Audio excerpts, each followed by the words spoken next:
Welcome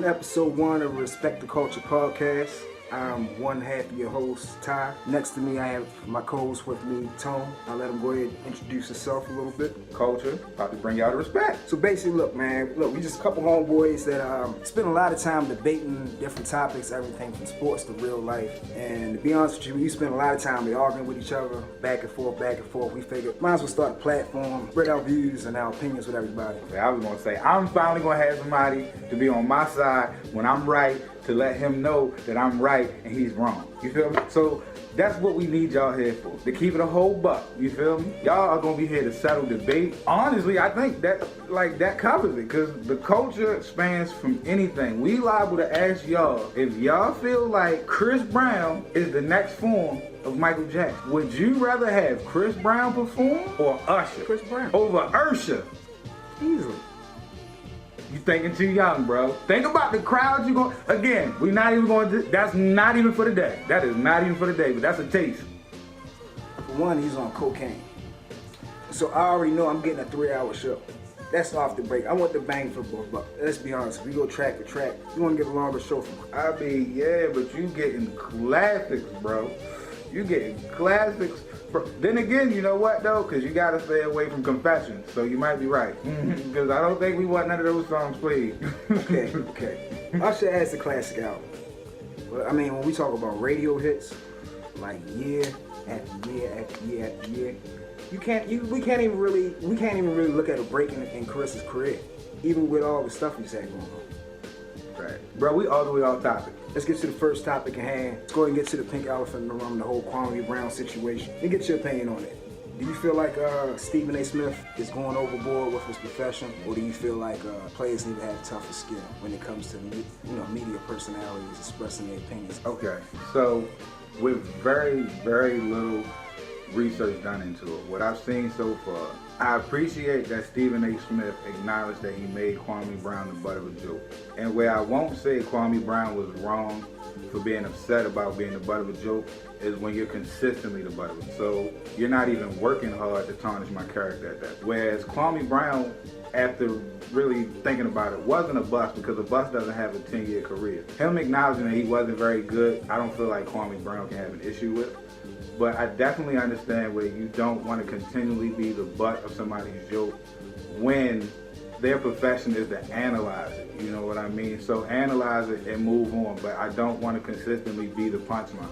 And nowadays, everybody has the right to respond to anybody. You feel me? Because granted, I'm not on that platform yet, but if you attack my character and I can say something back, like, why am I constantly the punchline of your jokes? And it's been how many years now?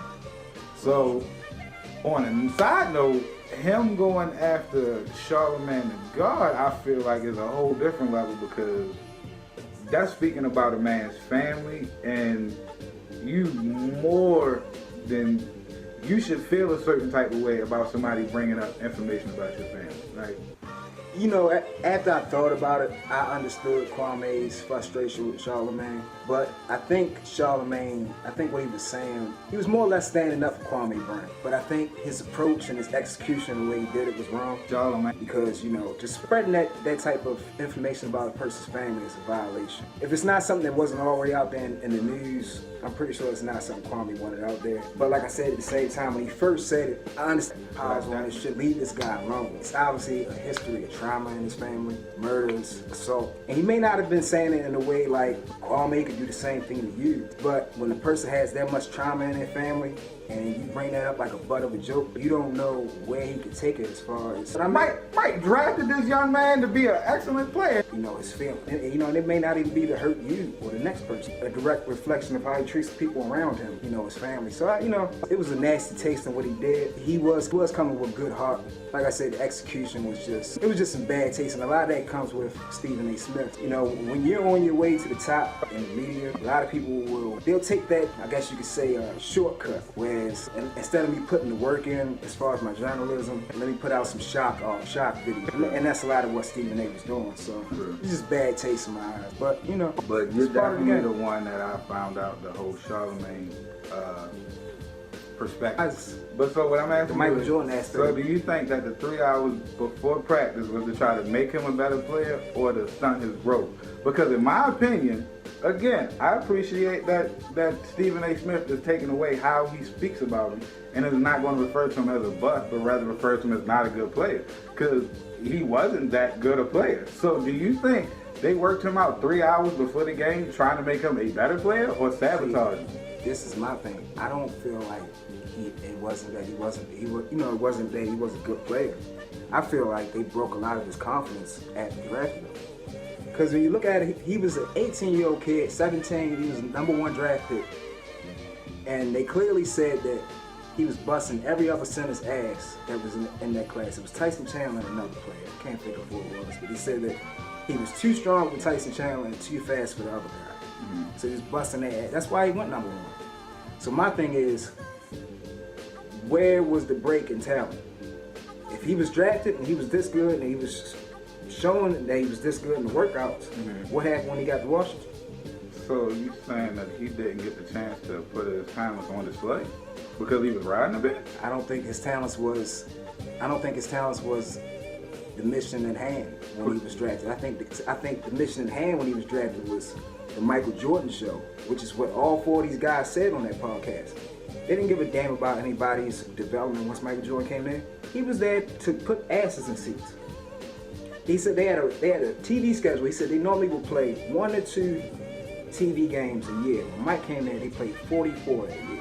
And it was all based on whether he would play that game or not. So then what you're telling me is Kwame Brown's confidence was shot because he had to play next to Michael Jordan? Of course. This is what Can I ask you one especially question? at this time, this is everybody's GOAT. Can I ask you one You're question? 18 years old. Michael Jordan is busting Can your I ass. ask you one question though? Yeah, I mean, Does steel sharpen steel? Okay, you don't have to answer that. You don't have to answer steel sharpen steel. All I'm saying to you is if you playing next to the GOAT and he expects you to do something and you can't do it, I'm not going to fault him for that. And if you're telling me that you think his confidence was broken, then it's a reason that I tried to sharpen my steel on you and I cut through. okay, you say that. Now, what's always been the biggest trait that Phil Jackson is known for as far as his coaching style? Controlling personalities. Let's go. Bingo. So Michael Jordan is coached by a guy for majority of his career who has shown him that you have to coach by personality. You got Dennis Rodman who was taking a whole weekend in Vegas in the middle of the playoffs, before the playoffs started. So my thing is, if you come from a background Stop where- real quick. Okay, I'm here. Because you just said Dennis Rodman, right? Who went and got Dennis Rodman from that room? Mike did. That's all I'm going to say. That's all I'm going to say. Did he say Mike broke his confidence? No. He got up. He answered the door. Mike said, let's go. Rodman said, we out. So my thing is, why couldn't Mike have the same? Why couldn't Mike have the same flexibility with an 18-year-old kid that he had with Dennis Rodman? Because again, one is a veteran that's proven themselves. The other is a rookie. You just said he's a rookie. He's Why a am I rookie. giving? You got to build him But up. listen to what you just said. I He's should a- give a rookie the same treatment that I give at that time, what was he, a 10, 11-year veteran? This was the 97, so he was a 4-time champion? Like, I don't know how he treated Kwame and how that's done in Kwame's growth. But if you're playing next to Michael Jordan and it stunts your growth as opposed to helps your growth, that's on you. There's a story that they told him when he's watching the Wizards. It was let me say it again. Tyrone Nesby, Shahadi White, Chris Whitney, and Eton Thomas. That was the 4. They said it was a game. Can we stop? Hold That's on. the 4 you're referencing. Etani White. Eton Thomas. These are Wizards Thomas. players. Okay. Now, Okay. Eton Thomas said there was a particular game where So was you hold on. Because was you just looking their names up, or was you looking up something against Mike? I'm gonna just look up whoever said anything against Mike. This is Because I'm not out here looking up Eton I Thomas. think I was searching Kwame Brown because that was the topic of that podcast. But You're right. explain You're this to me. You're right. Why is it that Michael Jordan is kicking the ball into the stands and telling Kwame, go get the ball and you better get it before the bus leaves? What does that do to help his growth? Absolutely not. So if the 18-year-old kid is going through that, continuously throughout a season, are you expecting him to grow as a player? Can I ask you a question though? Like, since we talking about that, does it make any sense for somebody to walk to Journeys and get cheesecake for somebody other than just to prove how dedicated you are to the system? Is he trying to get a record deal, or is he a rookie in the NBA? What I asked you is about proving dedication, right? So did that make sense to you? Because now, number one, neither of them make sense to me. But if you agree with proving your loyalty to Diddy by walking to get the cheesecake, then you have to understand me kicking the ball. Because I'm not going to hold you. I'd rather go get that ball than that cheesecake. What would you rather go do? How far? All right, exactly. Exactly. No, that's cool. But can we just go back to the premise? We go back to the premise? I'm going to answer what you Did you agree with Diddy? How far did getting the cheesecake take them? I mean, aside from what's his name, nobody. Exactly. So look, but that's talent though. Kwame was supposed to have talent. You feel me? He lasted 10 years, but you still ain't said, did you agree with Diddy? I didn't. I don't agree with either. I don't agree with either. I don't think you need to do that to prove loyalty. I think loyalty is how dedicated you are. I'm not gonna be mad at him having to wake up at 3 o'clock or 3 hours. Diddy did that for a reality TV show. Mike didn't have a reality TV show for Kwame Brown. Mike don't need no fucking cameras. This shit real out here. Go get that fucking ball. And if we want to really be real about it, we just talked about all the trauma in that boy's life. So you come from that to Michael Jordan, kicking balls, and now you mad. Boy, if you don't get out here, nigga, you just come from a family where it's murders going on, and that allegedly we gonna stop. We're not talking about that. No, it's all public knowledge. It's out there. I know, but we don't talk about that. My thing is, this kid clearly comes from trauma, and you go straight from the trauma and being on a high school basketball court to the GOAT that you looked up to your entire life, because LeBron wasn't big by that time. So Mike is still the GOAT in everybody's eyes at that point. So wait, he's still the GOAT, but go ahead. Yeah, okay. Yeah, we'll get to that one day. It ain't even no getting to it. He's still the GOAT. No, but what I'm saying is you go from all that trauma to Michael Jordan kicking your ass every single day. And in a way that's weird. Like these other 4 guys, I mean, even though you just pointed it out, Jahadi White and these guys, they weren't superstars. But all these guys said, no, I didn't go through no shit like that. Don't nobody kicking no ball. Even Tyrone Nesby said, nah, somebody kicked the ball, we'd have been fighting. And this is Tyrone Nesby we talking about right here. Yeah, all right. First off, you know why he wasn't mad at them? Because he didn't think they could be what he thought Kwame Brown could. That's why I want Kwame Brown to go get this ball. I don't care if you niggas go get the ball. I want him to make all you niggas obsolete so we move y'all. You feel me? It's like Eton Thomas, yo. Eton Thomas there forever. That nigga was there forever. Yo was locked in. I don't know, man. I just feel like, you know, Stephen A. Smith, he just went overboard for years and years and years. And even to his response he just had a couple of days ago where he played the highlight reel of him messing up.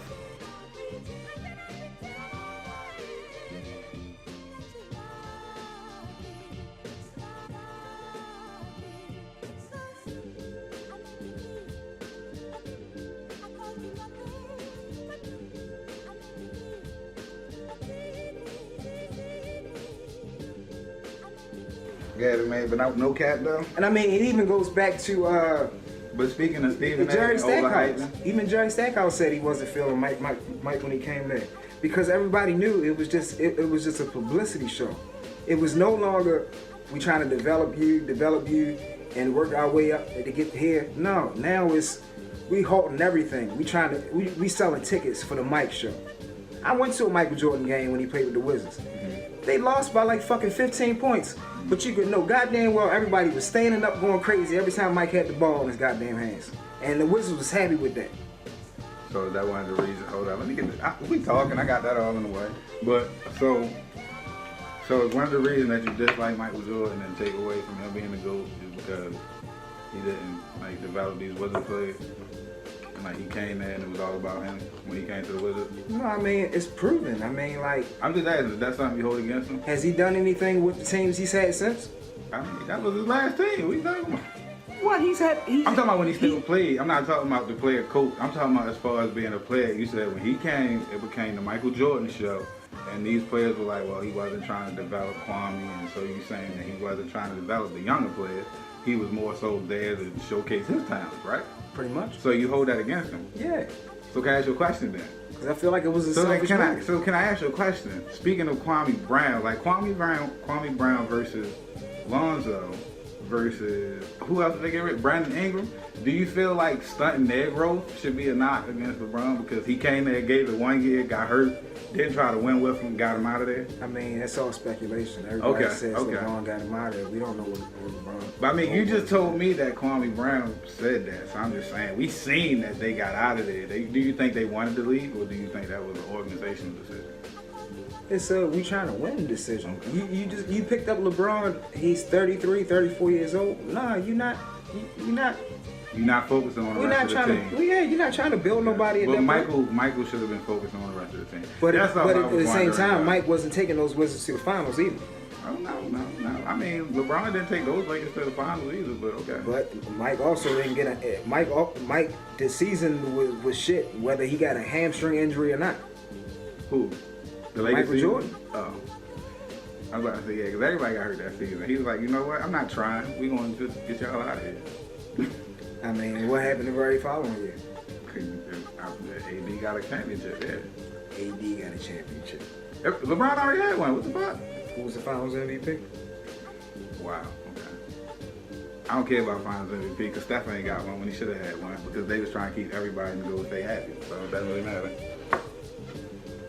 Steph proved this year what he is. Game changer? Where is this team at? Oh, you trying to say a loser? It's a lot of teams playing. I'm just asking. You trying to say a It's loser? a lot of teams playing basketball right now. Are you saying Anthony Davis? Look. It's a lot of teams playing Anthony basketball Davis, right now. funny. But no, speaking of Wild and Bus, Let's talk about this DMX album. Did you give it a listen? I mean, to keep it a buck, I don't listen to anything all the way through nowadays. Not even very hold you. I might give it quality 8 listens, depending on how long it is, an EP. Like I didn't give Kodak shit a whole listen, and I think that might have only been 7, so I might give that 4. But from what I heard, Way Too X, and not necessarily Way Too X, I keep saying that, but Way Too Swiss Beats, because I felt like I was in 2005. My cousin was like, shit, I could work out to this. I was like, you're absolutely right. I could definitely work out to this, but I don't know if I'm bumping this. And I felt, you know what I mean? Like, I understood that, you know what I mean? Like, Swizz is his man, but I would have liked to see X work with a couple more different, you know what I mean? Like, even though I don't even know how that would have synced up, for real. Man, just keep it real. This shit was trash. I can't say that because I didn't pay attention to all his bars. I didn't pay attention. Everybody seems to like Bath Salts, and when I listen to Bath Salts, it's kind of catchy, but to keep it a whole buck, and Jay-Z never been my favorite. Have you listened to Bath Salts again since you listened to it? Yeah. I haven't. But can I keep it 100? I haven't really listened to J. Cole album but once and didn't get through all of that either. I definitely checked out J. Cole. I really like that album. But I like the last J. Cole album anyway. I'm a J. Cole fan, so. I just like all of it, like you said before. It's all I'll be honest with you, I'm going to be biased when it comes to J. Cole. But no, I mean, to keep it 100, the way you talk about it being art makes sense because it really is just what I feel like at the moment. And if I ever feel like 2005, I'll be like, yo, let me go get that X. No, I'm going to keep it real with you. This was just not good X. This album was a direct reflection of where his life was headed right before he passed. And I'm gonna keep it real because I was a huge X fan in high school, man.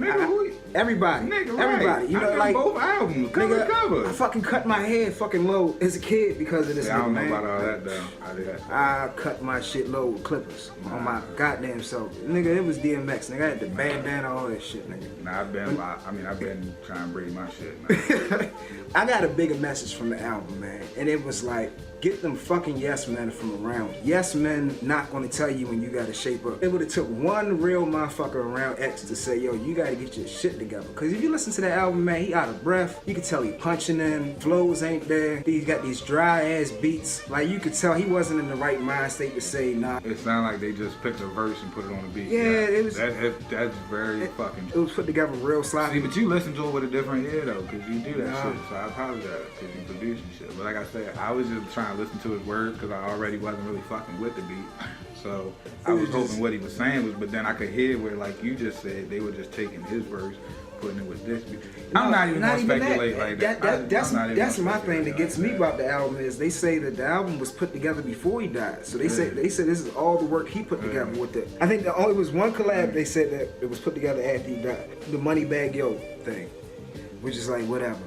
But Cause like I'm definitely like, cause again, that's what I'm saying. That shit is so Swiss and so X. He probably fucking loved it. And you know, Cause like, that shit was so Swizz and so X. I was like, God, this money bag Swizz out this. yeah, you know, Fuck, Lil Weezy Swizz and shit. The fuck. To me, it spoke a bigger message about his life, and you know, I won't take anything from him because he was a great artist, you know, in his prime and his Real shit heyday. though, battle rap nigga. I forgot about that until niggas just brought it back up. Really was a battle rap nigga. Yeah, that's how he met Jay-Z, battle. And it was funny because Jay-Z just said in the interview, he said, you know, X was like, he never met somebody who was just so competitive against him ever. Like he said, you know, he met him battling, and you know, he said X was somebody that taught him that he got to improve his stage show. He said when they did the Hard Knock Life Rough Riders tour in one of the concerts back in the day, and he said he was sitting there, he was listening to X's show, and he said when the beat dropped, it, dun, dun, and then he said you heard Mike X on the mic go. He said the whole fucking crowd went ballistic, and he said that was the day he realized I got to get my stage show better. That album just it spoke volumes as far as like you gotta get Yes Men away from you. I'm pretty sure everybody that was around X was fine, helping him go get his dope, get his drugs, get his drink, and that shit didn't do nothing but help him deteriorate. And you know, he had his last few interviews with Drink Champs, and you could just see, you know, he was hitting his nose, and next thing you know, he's standing up, and you know, it's like we from Baltimore City, we know a dope head. You know, I'm pretty sure we both had them in our family. Right. We know their tendencies. So it's like it just sucks that he had that much money and that much going on around him, and so many people around him that nobody woke him up to say, yo, come on, you want to rehab? We got to get you cleaned up. And that album was a direct, you know, you just listen to him, you could tell he was struggling with life. And it just sucks, man. That's why I say, you know, if you're doing anything in life, I don't care if you vacuuming fucking floors out of your van, if you working in McDonald's, you want people around you that want you to strive to do better. Well, nah, real shit though. I'm about to say, yeah, we definitely gotta get that little message. Because get Yes Men away from you is definitely 2021 shit, like all 2021.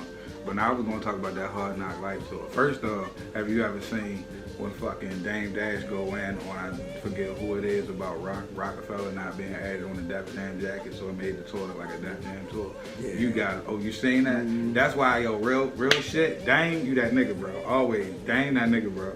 But the Hard Knock Life tour, so my mother was working at what used to be Stouffer's or maybe it was the Renaissance.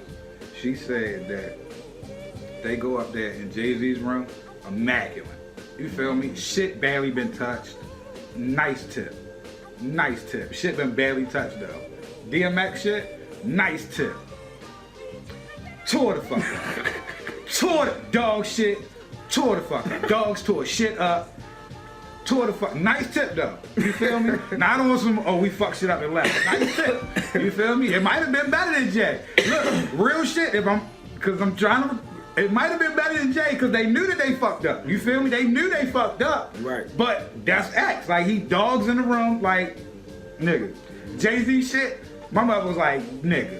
Well, my mother ain't say nigga, but nigga, yeah.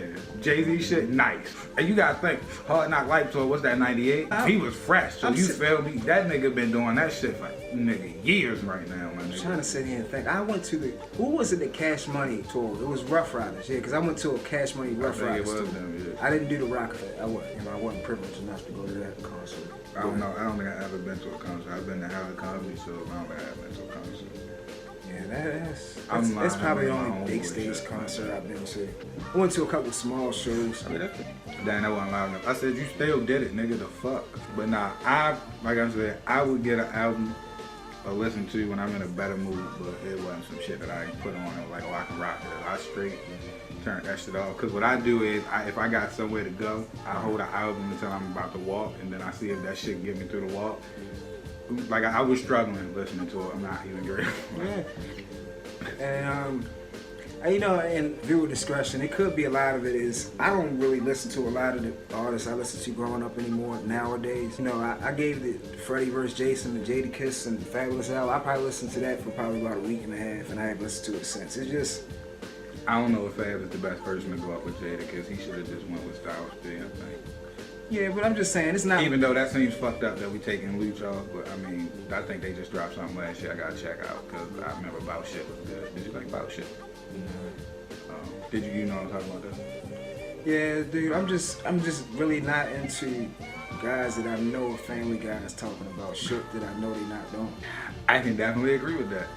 And that's why, you know, That's why you like X, because he really's out here getting hot. Yeah, He but fuck around, really rob you. Don't fuck with X. you know, yeah, at one point, but Like X was really out here telling niggas he was the law and shit. Remember that at the airport? He pulled niggas over. Mhm. I know you remember what I'm talking about, right? yeah, but it's like, come on, X, you rapping about, you ain't really about shit, but bro, we know you got 8 kids, you not doing none of that. But he not taking care of all of them, so he really ain't about shit. Like, you not listening, my nigga. Like, he You know- giving them everything, but he not there emotionally. I can't get mad at him because he's a functioning addict. You feel me? Like, he did the best he could do. Like you said, if he had more people in his corner trying to help him change his life instead of just saying X, Right. shit could have changed, you feel me? But that's the same ticket for, because it hurts me to realize that fucking Michael Jackson, Prince, and DMX all died at the same age, because I'm like, shit, Michael Jackson seemed like he died when he was old. And I was like, shit, Prince died when he was kind of old. I was like, DMX died at 50? Nigga, that's 14 years away from what the fuck I am. He young than a motherfucker. What the fuck? Brain But- fart alert. What, didn't Prince die of drugs too? I mean, they always kill niggas of drugs, allegedly. But, like, I was sitting here thinking, bro, like, yo, what is it with drugs, yo? Like, but think about it. That's why my nigga, like, I had a post, and that shit was like, yo, look at your friends whose favorite artist was Jay-Z and Puff, and then look at your favorite artist who was DMX. And I was like, damn, I think I am the only nigga that I knew that X was like my favorite nigga. I definitely see where that shit influenced me. this is the thing, they always tie like an excuse. You know, X said guy he looked up to slipped him a wooly when he was a kid. Nigga, that's terrible. You That's know- fucking, like, that's a hell of a way to string a nigga out. That's fucking, like, horrible. Because number one, it's you believe trust that? issues. What you mean? You believe that's what happened? Fuck yeah, I can see. Cause yo, first off, DMX seemed like the type of nigga that as soon as anybody showed him a little bit of love, like a nigga in the street, if a nigga gave yo weed, he probably not even expecting that shit to have that shit. And then, like I said, that's on some whole nother level where if it can fuck with your trust issues, cause see, I ain't never really did real drugs aside from one time I had tried fucking painkillers or some shit that happened at work. I ain't like the shit cause like my body was like, yo, we not listening to you. Cause I was like, my head was awoke like, yo, I think I want the remote and shit, but my body was like, well, that shit across the room, my nigga. Like, I tried Molly once, but it didn't work. what? Bro, I'm scared as fuck. My mans know who I'm talking. I'm scared as fuck to try shrooms. I want to, but I told the nigga, if that shit unlock my chi and I start flying, niggas ain't gonna know what to do with me. You feel me? You don't understand? Niggas ain't gonna know what to do with me when I start flying. My bad. I took that shit all the way from X. My fault. No, but like, if niggas could have gotten his ear and stopped them, but like, it's at some point, like, and then you throw the addiction of being a superstar where life is a whole fucking buffet for you. He probably got to a point where he thought he had that shit under control, you feel me? Like, but motherfuckers don't take care of themselves. Not even trying to be rude, cause you know how if somebody is a certain, they check off a box. Number one, I don't check off boxes, but follow me. If somebody check off a box, they feel like they can speak on another person that check off that same box.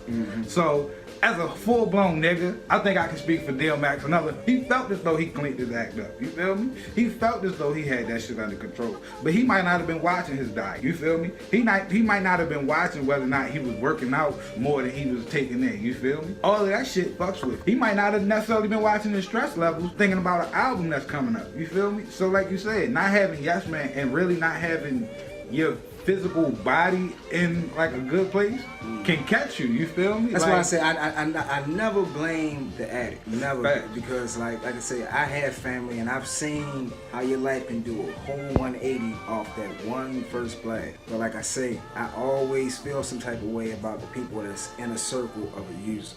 Yeah. Because if everybody can sit around blind, you know, and not say, like, everybody should feel at fault when that person dies or they fall sick or whatever it is happening. Or not at fault, but you should understand you played a part. Yeah, you should definitely understand you played a part. And you know, like we talked about Swiss Beats. Swiss Beats said he was dead through the whole process of the album. Like Swiss, this man died of an overdose. I'm very, very sure Swiss seen X getting high in the studio, come to the studio high, go get some dope. He seen him do something along the way. When he did his interview with Drink Champs, man, X is the only artist ever to leave the middle of a Drink Champs interview for about 20-25 minutes. Bro, ain't that really gave a fuck how niggas feel, nigga. Rap and he still not because he want to, because he have to. And don't make him show you with the flag. If you're over the age of 35 and you don't know DMX's first album by heart, something's wrong. You knew that album Back by heart then- at some point in life. But nah, back then, nigga, come on, it was so much good music, bro. Like, we don't get that shit now. Remember when niggas really had to listen to the whole album? Bro, my homegirl, Kelly Ryan, shout out if she ever lived, Bro, nigga had to listen to the whole LL Cool J shit. Cause she put a nigga on with 4, 3, 2, 1. She like, yo, it's a hoe. I'm like, fuck no. But that's because music wasn't so disposed. Fact. Problem is artists are too... Message? Oh, we gotta make sure we get that shit, bro. I'm gonna tell you what it is. It goes to the 48 laws of power where it says the more accessible you are, the lower your value. It's just like this. You got a homeboy that come over here every day, say, Tone, even though you don't smoke cigarettes, so he might come knock on your door and say, hey Tone, let me get a cigarette, or Tone, you got a blunt. He might just come over here just to chill with you every day.